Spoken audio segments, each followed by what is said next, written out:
Hoje eu queria comentar com vocês a respeito da crise no Paraguai.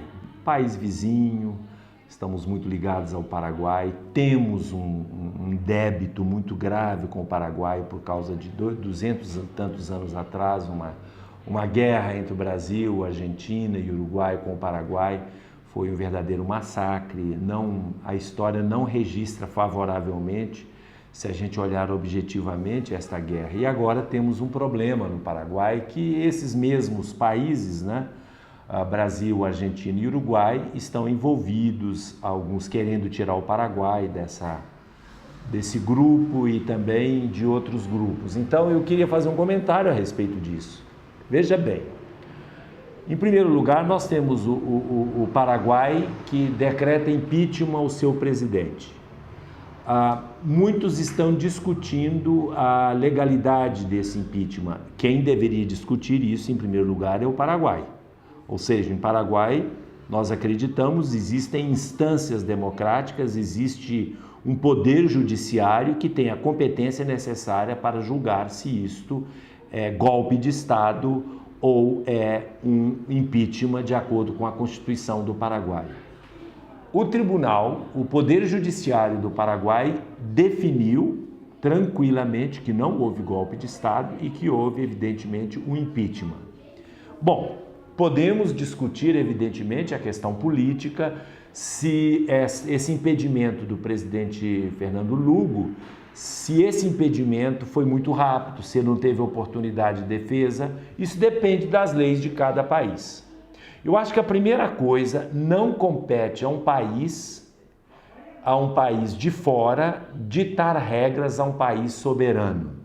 Porque golpes de Estado muito mais claros foram dados em outros países que foram aceitos, inclusive pelos mesmos que hoje rejeitam a mudança no Paraguai. Mas não é sobre isso exatamente que eu quero falar. Eu acho que pode, quem quiser questionar se foi um golpe de Estado ou se foi um impeachment, um impedimento democrático e legal, que inclusive inicialmente o próprio presidente Lugo, ex-presidente Lugo, aceitou, isso é fato. O que eu queria discutir é, em primeiro lugar, a figura do Fernando Lugo. Olha, Platão dizia que quem não é capaz de gerir a própria vida e a própria casa, com certeza não é capaz de gerir também um país. O que a gente vê no ex-bispo Fernando Lugo, que do ponto de vista sacramental continuará sendo, mas evidentemente pelas suas atitudes ele não pôde continuar exercendo o seu ministério. O que a gente tem a respeito dele objetivamente não é muito favorável.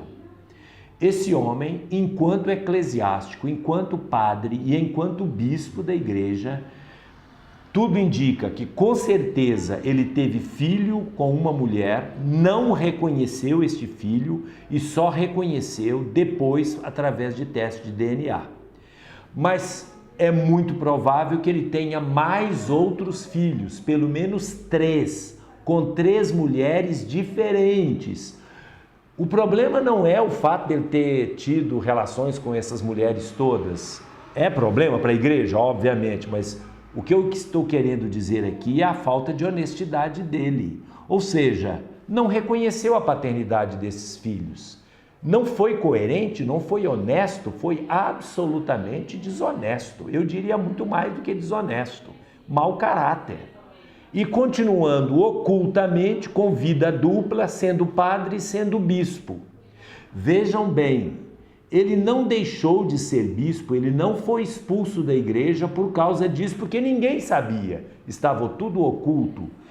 Ele deixou a igreja, ele foi infiel ao seu ministério, porque a avidez do poder, querer ser presidente da República do Paraguai, falou mais alto do que o seu ministério episcopal. Foi por isso que, apesar da recomendação da Santa Sé de que ele não poderia se candidatar a presidente do Paraguai, a não ser que ele deixasse o seu ministério, ele preferiu deixar o ministério para ser presidente do Paraguai. Depois de presidente, começam a aparecer os seus filhos na época da sua vida religiosa, que ele não tinha assumido. Olha, um homem desse, no mínimo, qualquer um de nós, se fosse com a minha família, se fosse com a sua família, chamaria de mau caráter. Se uma pessoa engravidasse a sua irmã, engravidasse um parente seu e sumisse e não assumisse aquele filho, resultado daquela gravidez, o que você iria pensar desse sujeito? Que ele é uma pessoa honesta? Que ele é uma pessoa boa? Que ele é uma pessoa responsável? Não. Porque é o Fernando Lugo, da esquerda brasileira, amigo de Hugo Chávez, amigo do presidente Lula, amigo da esquerda do país, ideologicamente posicionado na esquerda, então tudo isso não tem relevância. Ou seja, o mau-caratismo pode vingar sim na esquerda, não tem problema, desde que seja da esquerda, desde que seja afinado comigo. Não está correto isso. Porque isso respinga também em nós, aqui no Brasil. Se alguém é da minha ideologia, do meu partido, pode fazer o que quiser. Aos meus amigos, tudo. Aos meus inimigos, nada. Então, para começar, aí está errado. Nós temos um erro, é um defeito de caráter. Aí vem a frase de Platão. Uma pessoa que não sabe administrar a si próprio, a sua casa, a sua família, como que você pode confiar e acreditar nesta pessoa administrando um país? Eu não conheço, mas não acredito.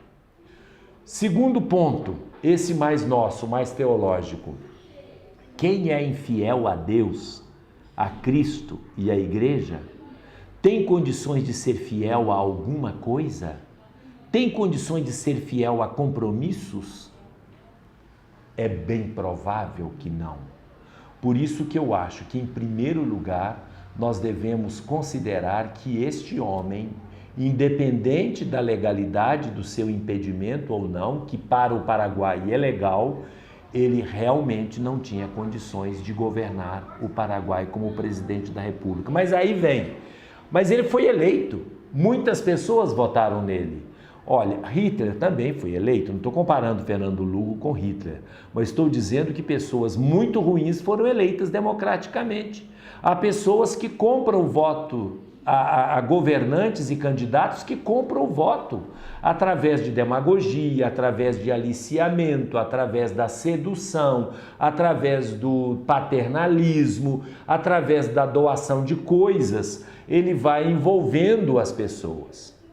E eu vou concluir dizendo que, pelas notícias que nós temos da imprensa do Paraguai, atualmente a desaprovação a Lugo e a aprovação ao novo governo no Paraguai, não estou me referindo aos países do Mercosul e dos vizinhos do Paraguai, estou me referindo aos paraguaios, os que moram lá. A aprovação ao impeachment, ao impedimento ou golpe de Estado, como queiram, é muito maior do que a aprovação a Fernando Lugo, tanto que ele começou a desistir, tanto que ele começou a desanimar no seu intento de formar um governo paralelo, de não aceitar o presidente. E outra informação que a gente tem, convocaram reações em todo o país, esses dias agora, esta semana que agora no final de junho, depois do impedimento decretado, convocaram várias,